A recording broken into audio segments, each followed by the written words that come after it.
The Fantastic Four: First Steps is finally in theaters. This is arguably the most anticipated MCU project in quite a few years. The day when Marvel's first family finally gets brought into the Marvel Cinematic Universe. Let's get into it. Welcome back to Movie Health Community, the internet's #1 source of health warnings at the movies.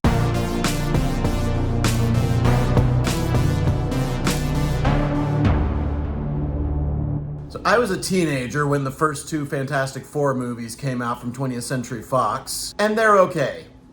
I was 25 when Fant Four Stick came out, but I did not watch Fant Four Stick for the first time until earlier this week.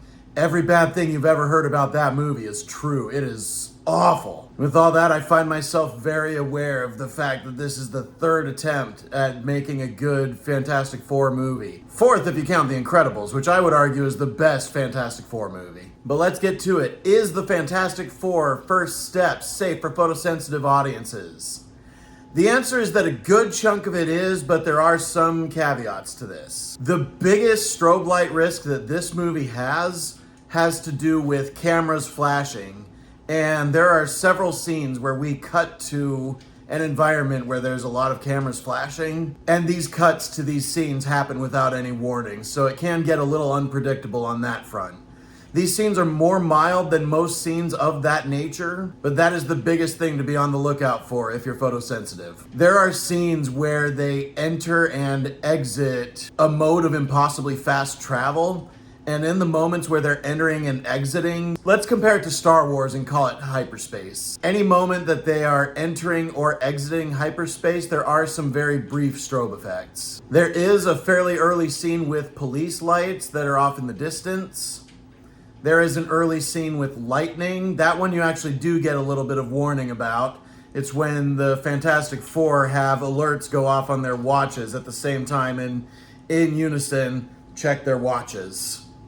Immediately after that happens for the first time, there are a few seconds of lightning in the background. And then there are scenes of power grid failures and blackouts. A few of these scenes have some flickering lights, either the lights flickering to an off setting or flickering back on.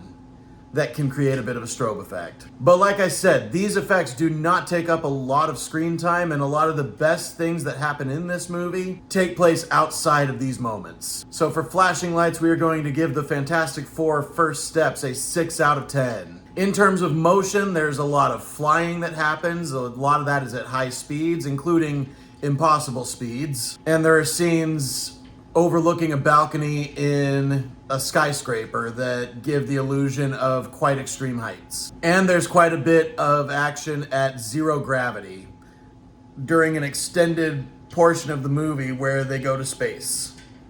When they come back, there's no more zero gravity. And then in terms of mental health, the only warning I have for this movie is that a baby is put in peril. That was something that really stood out to me quite a bit with the fact that I'm going to be a dad by the end of this year. But that does it for the health warnings on this movie. Now let's talk quality. I feel like the most fair movie to compare this to in the MCU is Captain America: The First Avenger. Not only for being our introduction to new characters in the MCU, but for the depiction of the time period that it takes place in. This takes place in a retro-futuristic version of the 1960s, based on what they thought the future would look like. The kind of thing you would see in old school Epcot. The way that they stylized this movie to feel like it was actually filmed in the 60s was done so well. What Matt Shakman did with WandaVision, especially the first 3 episodes of WandaVision, where each episode